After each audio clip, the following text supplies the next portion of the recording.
전능하사 천지를 만드신 하나님 아버지를 내가 믿사오며 그 외아들 우리 주 예수 그리스도를 믿사오니 이는 성령으로 잉태하사 동정녀 마리아에게 나시고 본디오 빌라도에게 고난을 받으사 십자가에 못 박혀 죽으시고 장사한 지 사흘 만에 죽은 자 가운데서 다시 살아나시며 하늘에 오르사 전능하신 하나님 우편에 앉아 계시다가 저리로서 산자와 죽은 자를 심판하러 오시리라.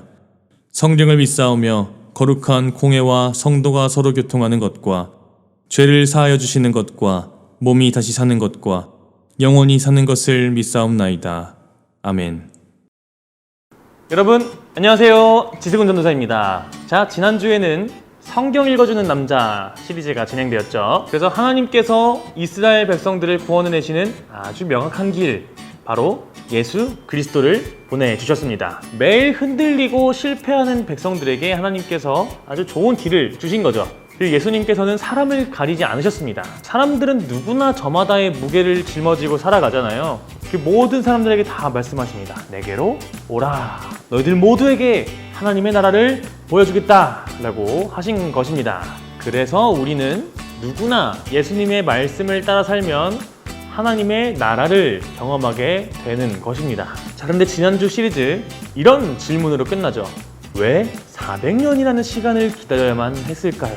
자, 여기서부터 한 가지 설명을 드리도록 하겠습니다. 구약 성경의 마지막 장 말라기에서부터 신약 성경의 첫 장인 마태복음 사이에는 무려 400년이라는 시간이 존재합니다. 이 기간을 구약과 신약 시대의 중간에 끼어 있는 시대다 라고 해서 신구약 중간기라고 부릅니다. 자, 그럼 과연 이 중간기 동안에 무슨 일이 있었는지 한번 신구약 중간기로 들어가 보도록 하겠습니다. 말라기 마지막에서는 이런 예언으로 마치죠. 크고 두려운 날, 즉 심판의 날이 임할 것인데 그때 한 남자가 등장해서 하나님께로 나아가는 길을 알려줄 것이다. 이렇게 예언하고 마칩니다. 자, 이 말씀을 들은 이스라엘 백성들은 어떻게 했을까요? 당시 이스라엘 백성들의 상황을 조금 더 살펴보도록 하겠습니다. 당시 이스라엘 백성들은 바벨론이라는 나라의 포로로 있었습니다. 그랬는데 갑자기 거대한 나라가 등장을 해서 바벨론을 물리칩니다. 그 나라가 어디냐? 바로 페르시아입니다. 그래서 이제는 바벨론 밑에 있는 게 아니라 페르시아의 밑에 있게 되었습니다. 그래서 페르시아의 지배를 당하기 시작하는데 페르시아는 바벨론과는 조금 다른 방식으로 이스라엘을 통치합니다. 우리는 바벨론처럼 너희를 그렇게 부려먹지 않을 것이다. 우리는 너희를 존중해 줄 거야. 그러니까 우리가 너희를 지배하긴 하지만 너희 고국 땅으로 돌아가서 거기서 예루살렘 성전도 다시 짓고 예배도 다시 잘 드리면서 살아라. 이렇게 선정을 베풉니다. 그래서 이스라엘은 70년 만에 고국으로 돌아올 수 있게 되었어요. 여전히 주권은 없고 페르시아에게 있는 상황이지만 그래도 바벨론이 무너뜨려 놨던 그 성전도 다시 짓고 예배도 드리고 기도도 하고 하나님의 말씀도 듣게 되었습니다. 그러던 중에 아까 말씀드렸던 말라기의 예언의 말씀을 들은 거예요. 그 말씀을 들을 때 이스라엘 백성들은 이미 엄청나게 도취된 상황이었죠. 그래, 우리 그 날이 임할 때까지 열심히 예배드리고 열심히 말씀 듣자, 이렇게 결심합니다. 그런데 아무리 기다려도 아무런 일도 일어나지 않습니다. 자, 기약 없는 기다림이 계속되면 어떤 마음이 들까요? 의심이 들기 시작하죠. 근데 언제 오겠다 이런 말도 없었으니까 언제까지 기다려야 되는지 잘 모르겠죠. 저는 그런 적이 있었습니다. 조금만 더 기다리면 되는데 그걸 못 참아서 아주 큰일이 났던 적이 있었어요. 초등학교 때 어머니가 일을 보러 나가셨습니다. 패턴으로 봐서는 한 이쯤 오실 것 같은데 시간이 돼도 안 오시는 거야. 그래서 오늘은 늦게 오시는구나 라고 생각을 하고 컴퓨터를 켰습니다. 그런데 아니나 다를까 몰래 하려고 컴퓨터를 켜서 게임을 켜는 순간에 어머니가 문을 열고 들어오시는 거예요. 조금만 더 기다렸으면은 정말 칭찬받았을 텐데 지금까지 기다려온 모든 시간이 다 수포로 돌아가 버린 거죠. 이런 일이 생길까봐 이스라엘 백성들은 그냥 열심히 기다리자라고 결심을 했습니다. 그런데 아무리 기다려도 그날이 임하지 않으니까 조금씩 흔들리는데 아니나 다를까 더욱 흔들리게 만드는 일이 펼쳐집니다. 그것이 무엇인지 잠깐 이야기를 드리도록 하겠습니다. 자, 이스라엘 백성들이 그렇게 고군분투하고 있는 사이에 저 멀리 그리스의 아주 자그마한 땅에서 한 사람이 태어납니다. 그리고 그 사람이 자라서 전 세계를 제패하기 시작해요. 그렇게 강해서 기세가 꺾일 기미를 보이지 않던 페르시아마저 단숨에 무찔러 버립니다. 그리고 역사상 굉장히 거대한 아주 유명한 제국을 세우는데 그것이 바로 헬라 제국입니다. 누가 세웠습니까? 바로 알렉산더 대왕입니다. 그런데 이 알렉산더 대왕이 쉬지를 않았어요. 그래서 너무 무리한 탓인지 갑작스러운 죽음을 맞이합니다. 얼마나 갑작스러웠냐면 후계자를 정하지 않았어요. 그래서 이 넓은 제국을 내가 먹어치울 거다라고 일어난 후계자들이 그 땅을 나눠서 가지고 서로 싸우기 시작합니다. 그래서 이 헬라 제국이 크게 4등분이 되는데 그 중에서도 세력이 특히 컸던 두 왕국이 있습니다. 프톨레이마이오스 왕국 그리고 셀레우코스 왕국입니다. 간단하게 셀이라고 말하겠습니다. 근데 하필 지난주에도 들었듯이 이 프와 셀이 바로 어디를 경계로 두고 있었냐? 이스라엘을 경계로 두고 있었습니다. 그렇게 그들은 150년을 싸웁니다. 그러면서 점점 이스라엘이 원래는 프 땅에 소속돼 있다가 셀에게 넘어갔습니다. 근데 이 셀은 좀 악질이었어요. 얼마나 악질이었냐면은 바벨론에게 무너졌던 그 예루살렘 성전을 겨우겨우 다시 일으켜 세워놨는데 상황이 좋지 않습니다. 이렇게 프와 셀이 150년 동안 치고받고 싸우는 동안 누가 힘을 길렀냐? 바로 로마였습니다. 셀이 로마한테 조금씩 먹히고 있었어요.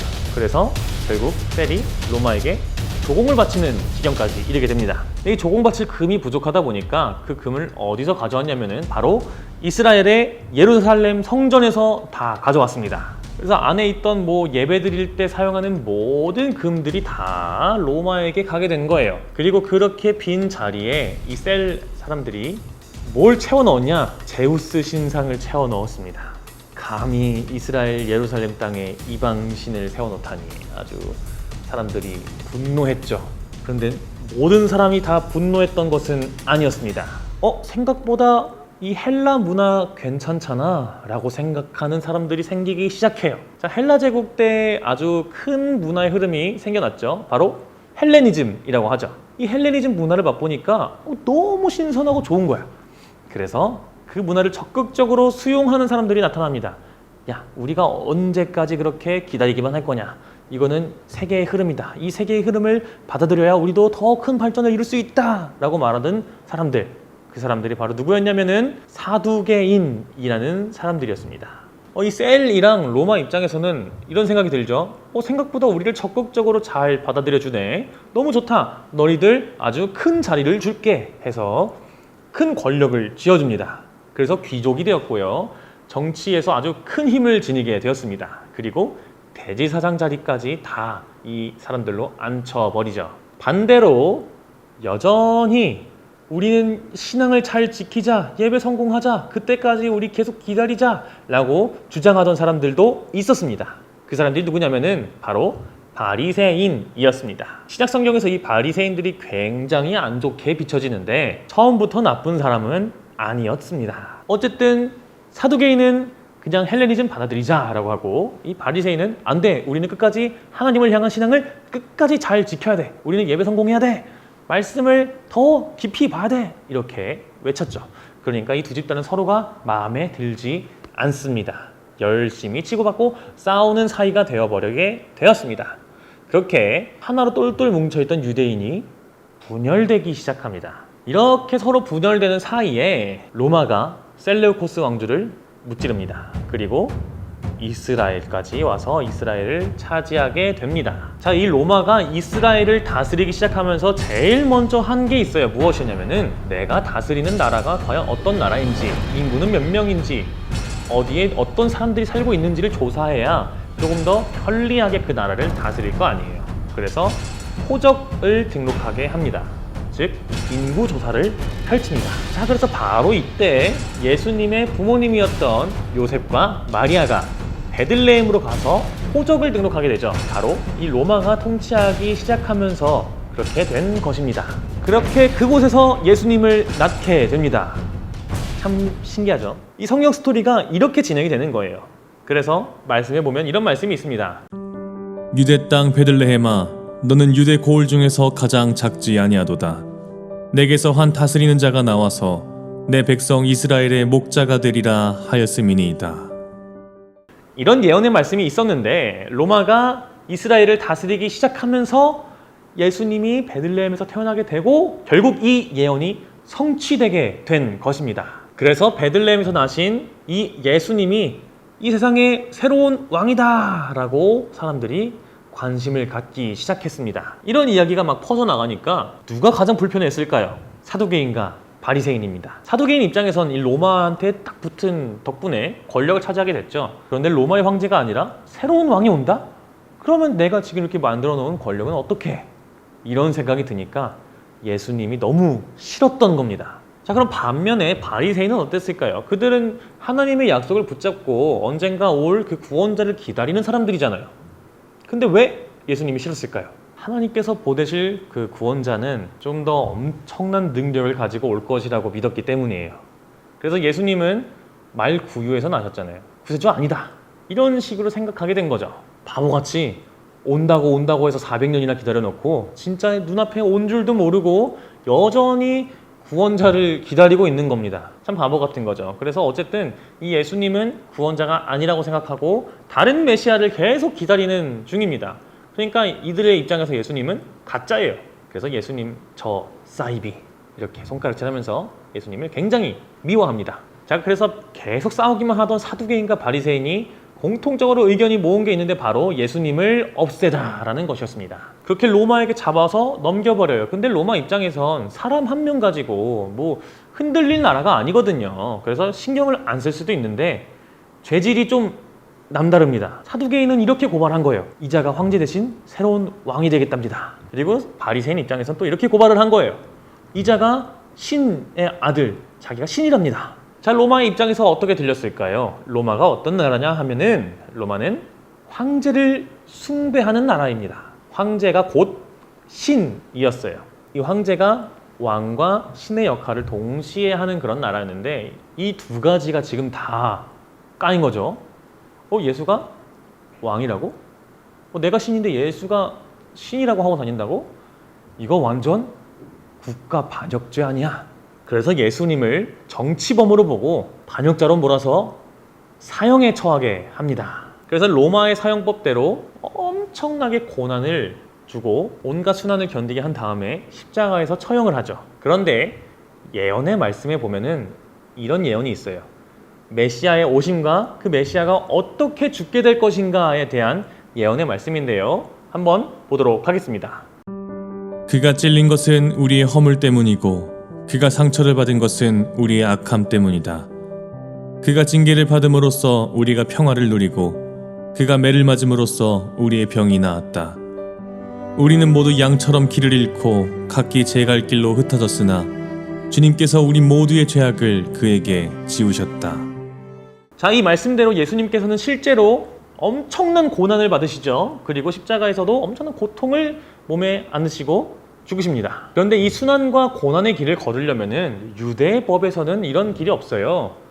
로마의 법에서만 이런 고통을 당할 수 있게 되는 것입니다. 왜냐하면은 유대인은 이런 신성 모독한 사람이 있으면 그냥 돌로 쳐서 죽여버립니다. 오직 로마의 법을 따라서 정치범을 사형하는 절차를 밟아야만 이 십자가형을 받을 수 있었어요. 자, 그럼 한번 정리해 보겠습니다. 과연 이 400년이란 기간 중에서 단 하나라도 제대로 이루어지지 않았다면 어떻게 됐을까요? 만약에 페르시아가 바벨론을 무찌르지 않았다면 어땠을까요?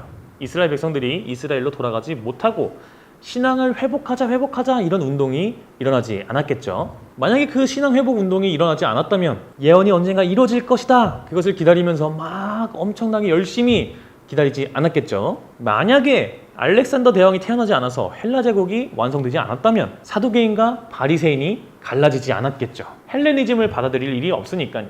여전히 열심히 기다리자 했을 겁니다. 만약에 그렇게 서로 갈라지지 않았으면 어땠을까요?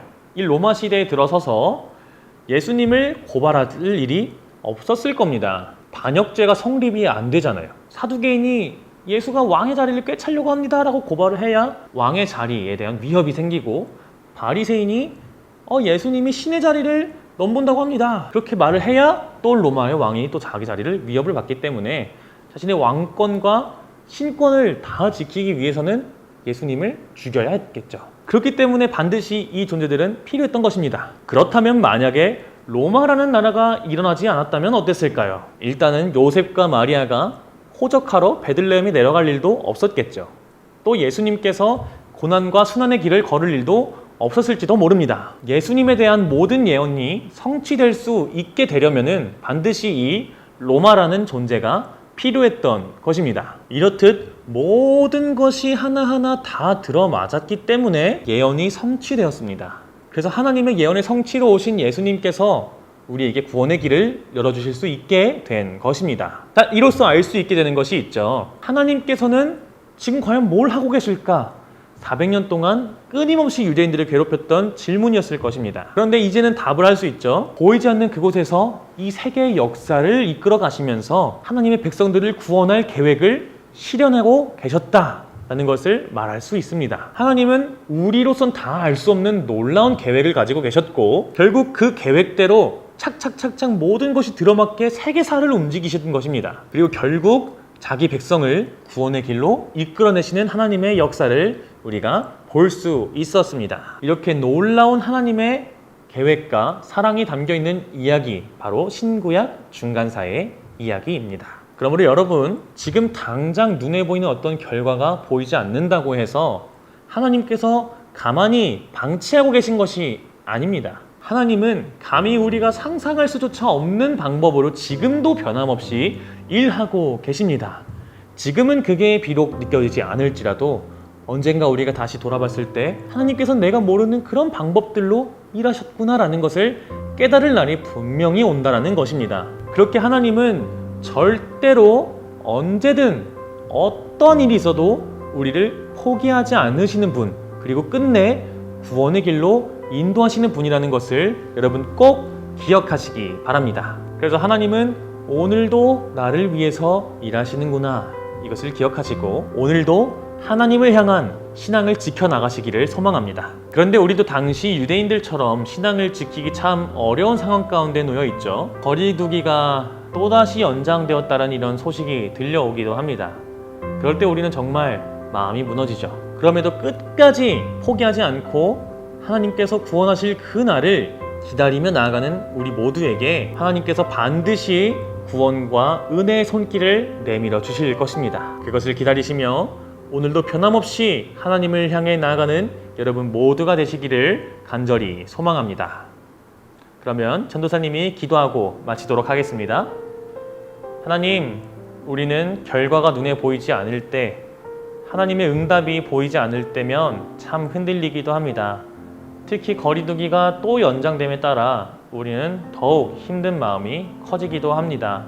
그러나 지금도 변함없이 보이지 않는 그곳에서 우리가 감히 상상도 할 수 없는 그런 방법으로 일하고 계시는 하나님이 계시다는 것을 우리가 믿을 수 있도록 우리의 마음을 어루만져 주시옵소서.